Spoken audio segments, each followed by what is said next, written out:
yang lagi rame, judi online yang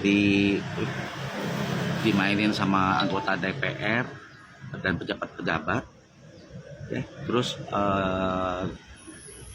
Menkominfo dihack sama hacker, ya. Ini semua nggak heran lah buat gue. Sedari dulu tuh dari zaman Facebook, gue udah bilang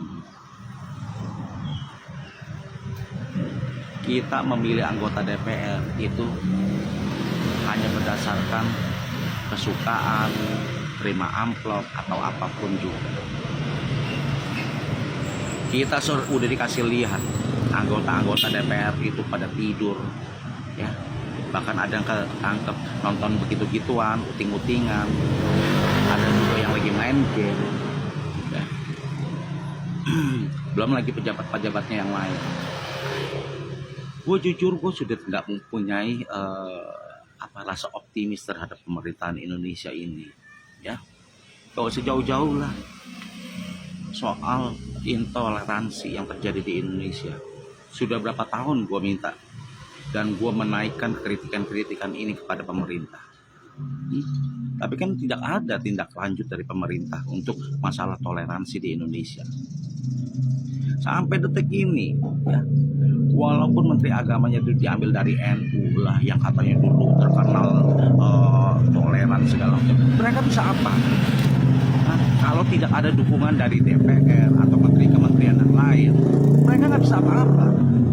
Bahkan seorang presiden pun tidak bisa berbuat apa-apa tanpa dukungan mereka. Jadi negara ini mau hancur seperti apa cuman hanya tergantung waktu, lambat atau cepat, ya. Kita sebagai rakyat udah nggak bisa melakukan apapun, kritik seperti apapun yang ada kita dipersekusi, yang ada kita ditangkap, ya. Itulah gue bilang nggak ada bedanya. Mau bilang katanya zaman Soeharto begini, zaman sekarang ini begitu, sama aja. Ya, yang menjadi pejabat itu yang mempunyai kuasa. Terus penegak hukum itu sama aja dari zaman dulu sama sekarang. Semua duit. Makanya kenapa lu orang nggak usah nyalain orang Cina begini begitu. Mereka fokus nyari duit. Supaya apa? Mereka bisa bertahan hanya dengan karena duit. Kalau kebijakan pemerintah itu tidak bisa.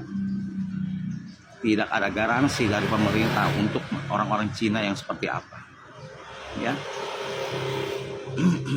Jadi cukuplah kalian masyarakat ini, ya, nggak usah saling gontok-gontokan, ya. Pasrah aja.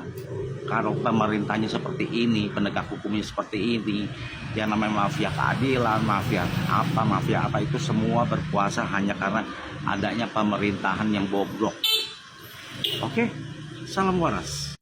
Untuk aktivis-aktivis yang dulu sering teriak ini, teriak itu,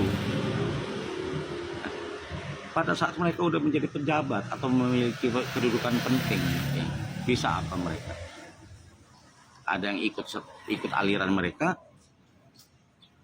Kalaupun mereka nggak mengikuti aliran, mereka tidak bisa berbuat apa-apa pun, ya. Semua sudah disetir dari yang atas, yang berkuasa. Pemerintah, penegak hukum, penegak keadilan itu seperti Tuhan. Mereka bisa membentuk apapun sesuai dengan keinginan mereka. Percuma entah sekarang anggota DPR teriak-teriak korupsi yang ini lagi, ini itu kemana aja selama ini? Nah, koruptor terbesar dari PDIP, itu pernah nggak kalian bahas? Nggak pernah. Rieke Diah Pitaloka. Sekarang ini lu bersuara kacang. Kemana selama ini? Sama aja lu. Udahlah, hadapi kenyataan. Pemerintah kita itu memang bobrok dari zaman dulu sampai sekarang, ya. Cari duit yang banyak, ikuti gaya orang Cina, cari duit yang banyak untuk bersenang-senang untuk diri kalian, diri keluarga kalian dan keturunan kalian. Oke?